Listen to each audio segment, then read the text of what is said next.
Welcome to the next installment in my video lecture series for international economics. And in this particular video lecture, I'm going to be taking a look at and give you an overview of week 5. In particular, the module number 1 test is occurring this week. So I just want to give you some information that'll help you steer yourself into certain areas, and particularly what to look at and what chapters are more important relative to others.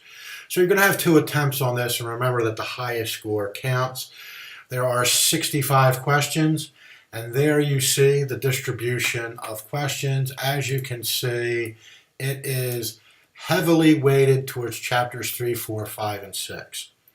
So I want you to be aware of this, that those are the main chapters. So if you're going to study or do some type of review work, I wanted to give you an idea of where you would be best served in reviewing.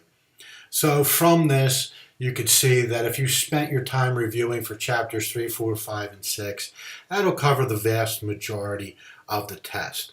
So make sure you're aware of that and that particular distribution there, so you can better allocate your time whilst preparing for the module number 1 test.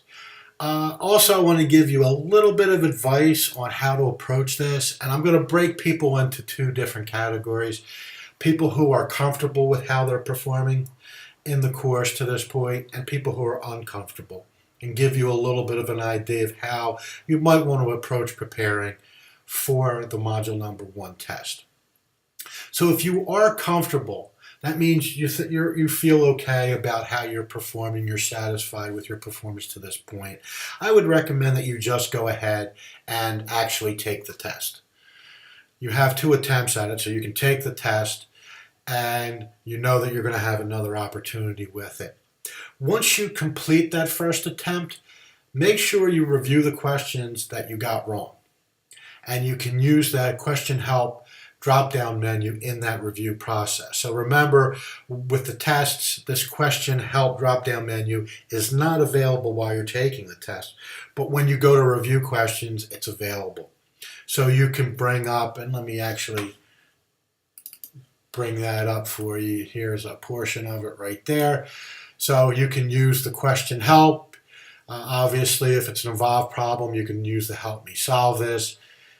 You can use this to go right directly to the text, the pages that relate to that. So make sure you use that for the problems that you got incorrect, so you can go through and review and understand what you got wrong and how to work those particular problems. All right. Also, while you're doing this, try to note any type of pattern that existed in what you got wrong. All right. There might not be a pattern that occurs. All right. But if you go through it and you notice that, well, I got all the questions from chapter 1 and chapter 2 correct, I don't really need to concern myself with them. But if you notice that there's a pattern, i.e. that a majority of the questions that you got wrong come from a specific chapter or a specific chapter/section, make sure that you make note of that and use that information and work the study plan for that particular chapter or chapter/section. All right, like I said, there might not be a particular pattern. Then you might decide, well, maybe I'll just use the review questions and use the question help drop down to help me prepare for my second attempt. But make sure that study plan is available for you. Like I said in the introductory video for the entire course, I don't like to tell students that they should do this because I realize that students learn different ways. So it's best for you to figure out what works best for you. So if you do notice a discernible pattern, for example, there's a particular chapter that you had difficulty with on the test, work the study plan for that chapter. So review the questions in review mode, use the question help to help you work those problems, and then on top of that, work the study plan, because the study plan will gear you or move you into questions related to what you did not understand on the test. So I think that would be a good strategy. Take the test. If you're comfortable with your performance, take the test. review the questions that you got wrong, and use that question help drop down menu to help you review those questions and figure out why you got them incorrect. If you notice any pattern in the incorrect questions, work the study plan as it directly relates to the pattern that you noticed, and then retake the test, and hopefully your knowledge will improve and your score will improve. If you are not satisfied or you're uncomfortable with your performance leading into the module number 1 test, I recommend something similar but a little bit more involved.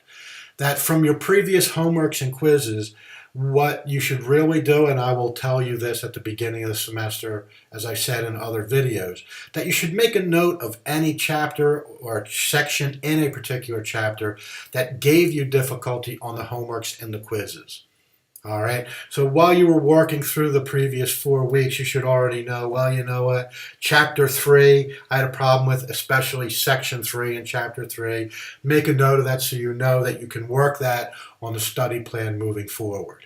So make sure that you were proactive, and I'll remind students, some of the videos and some of the announcements, I'll tell you, make sure you make note of this so you have sort of a study plan or what you want to use in the study plan moving forward. So make sure you do that beforehand. If you're not satisfied with your performance, use that information about what you struggled with in the previous homeworks and quizzes and work the study plan prior to taking the test. So identify maybe you were uncomfortable with a complete chapter. Say maybe Chapter 5 really gave you fits. Make sure you work that chapter in its entirety before you do your first attempt. So then you take your first attempt.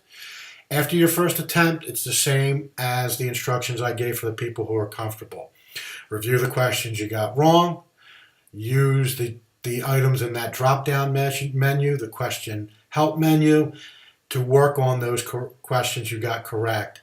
And on top of that, after you take the test, go through and see, is there any type of pattern? Is one particular chapter that you struggled with, or is there 2 chapters that you struggled with?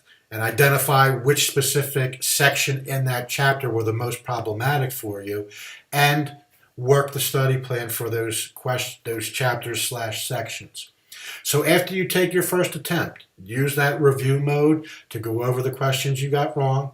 Use the question help drop-down menu to help you work on those items and understand why you got it wrong and how to work the problem. Okay. On top of that, note any pattern for your incorrect questions and use the information from that pattern to funnel your work on the study plan to improve yourself on those particular chapters/sections, and then retake the test. Hopefully, with all that review that you're doing, you'll be able to improve your test score. Also note that I know some people will do the following. They'll take the test and immediately take the test again and just hope to get a higher score because of random chance. I guess that's a strategy. I don't know if it's a viable strategy for improving your score. Just realize that I'm giving you this information so that you can use the time during the week to take the test, review, use the study plan, use that question help drop-down menu, and hopefully that will allow you to improve your knowledge and to improve your score on the module number 1 test.